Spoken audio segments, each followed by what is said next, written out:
Pagsulat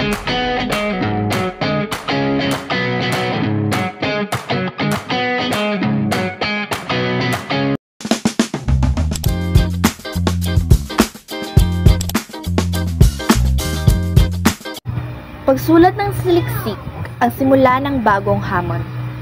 Ang proseso ng pananaliksik ay hindi ganap na kumpleto kung wala ang sulating tumatalakay sa kinasapitan ng pagsusulit.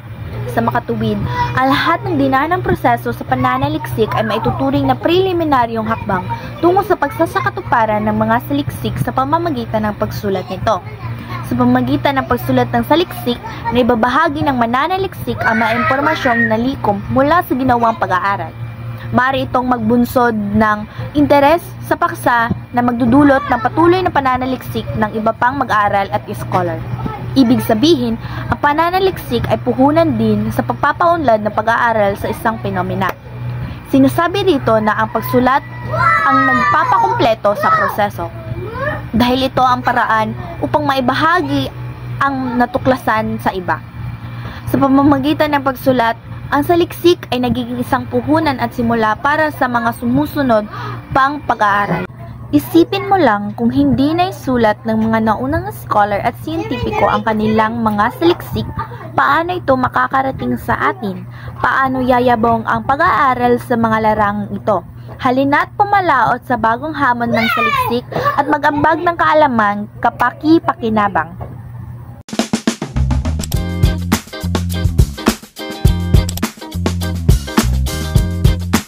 Si Yan Tagsip at ngayon ako ay maglalahad tungkol sa mga hakbang at prinsipyo ng pagsulat ng isang saliksik. So una, ano ang saliksik? So ang saliksik ay isang paghahanap o pagkuha ng mga impormasyon tungkol sa isang partikular na paksa. Unang hakbang ay ang pre-writing. Ang pre-writing ay isang proseso ng paghahanda bago gawin ang aktwal na pagsusulat. Ito ay isang paraan upang makabuo ng mga ideya.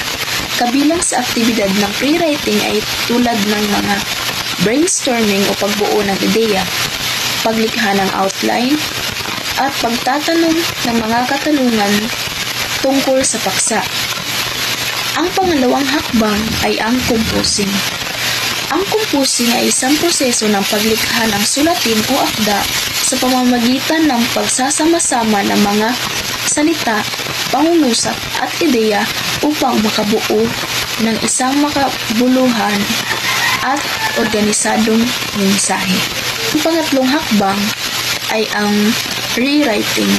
Ang rewriting ay isang proseso ng pagbabago o pagpapaganda ng sulatin o akda upang maging mas mabisa ang mensahe. Sa pamamagitan ng mga hakbang na ito, nagkakaroon tayo ng isang makahulugan at mabisang mensahe. At yun lamang po at maraming salamat.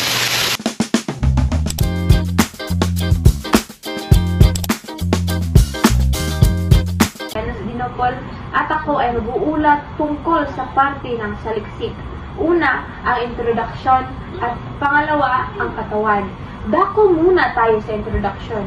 Ang introduction, nakapaloob nito kung tungkol sa anang paksa, ang mga ideya nito, at kung ano ang layunin nito. So, ang introduction, nakapaloob dito ang mga suliranin ng paksa, at paano ito masusolusyonan. Ngayon naman, dako tayo sa katawan. Ang katawan ang pinakamahalagang parte ng saliksik, sapagkat diyan ilalahad ang pinakamahalagang ideya o pinakamahalagang parte kung ano ang iyong napiling paksa. At diyan naman ilalahad muli ang suliranin at kung paano ito masusolusyonan o kung paano tutugunan. At kapag ikaw ay nasa parte na ng katawan, mahalagang gamitan natin ito ng transitional upang maugnay o mabuo ang mga salita sa iyong papel.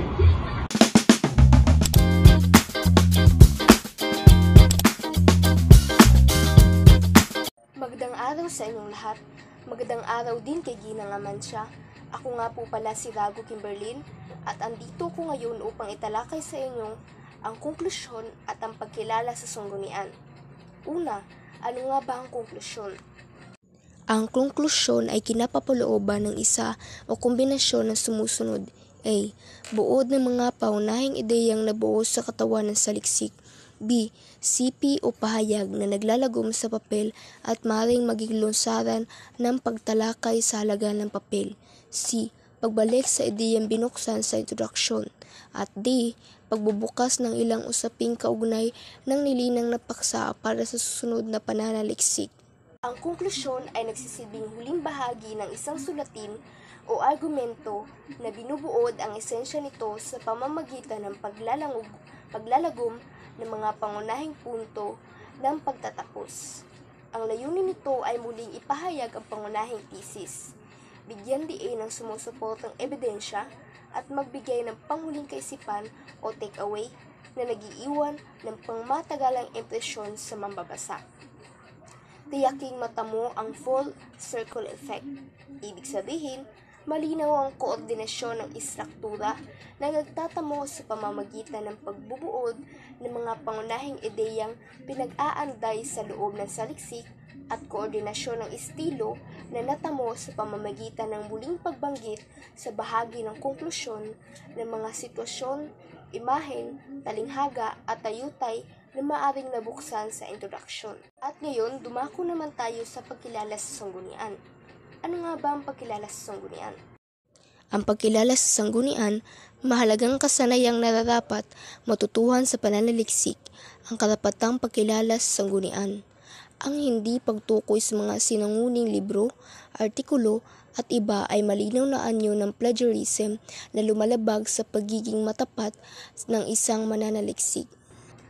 Ang pagkilala sa sanggunian ay ang pagbibigay kredito sa orihinal na may akda ng ideya o impormasyon na ginamit sa iyong gawa na may layuning maiwasan ng mga plagiarism, magbigay ng kredito, ipakita ang pagiging maasahan at pahihintulutan ang pagpapatunay ng impormasyon. Depende sa larangan, kinakapalooban, may iba't ibang estilong ginamit sa pag-ahanda ng sanggunian. Ang mga estilong MLA, APA at CMS. Turabya ang mga nangunang paraan ng dokumentaryong sa mga pananaliksik sa larangan.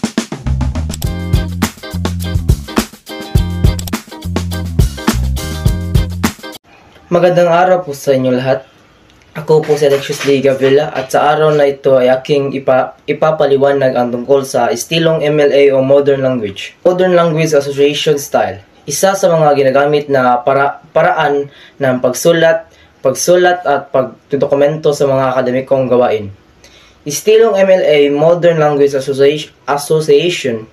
Ang MLA style ay ang pinaka-popular na estilo ng dokumentasyon na ginagamit sa mga asignaturang may kaugnayan sa sining at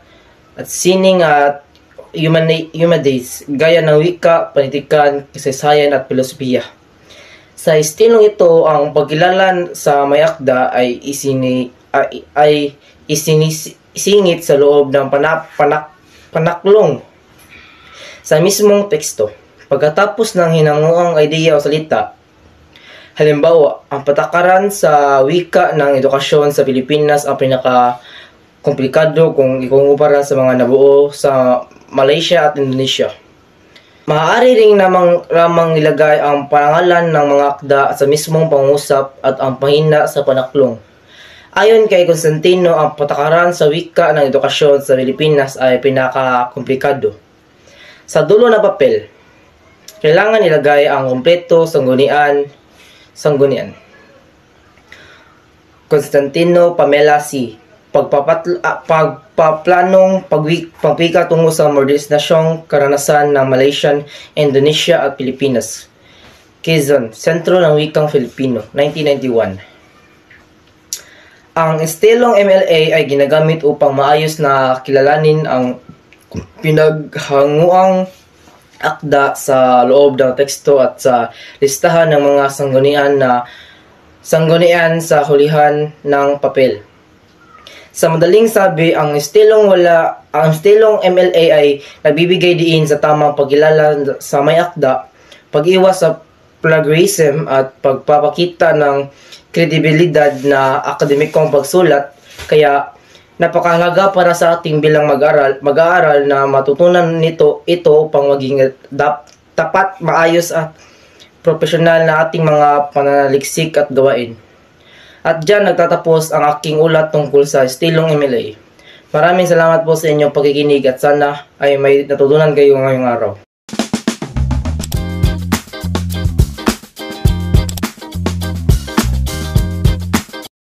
Estilong APA o American Psychological Association. Karaniwang ginagamit ito sa agham panlipunan gaya ng psikolohiya, sosyolohiya, economics at kasaysayan. Ang paraan ng pagbanggit nito ay ang ng taon ng pagkakalathala ay mahalaga at nilagay ng kasama ng apelyido mayakda sa panatlong. Kagaya ng pagpili sa wikang pamansa, Constantino, 1991. Ang halimbawa naman nito ay ang patakaran ng wika ng edukasyon sa Pilipinas ay pinakakakomplikado kung kumpara sa mga nabubuo na Malaysia at Indonesia noong 1991.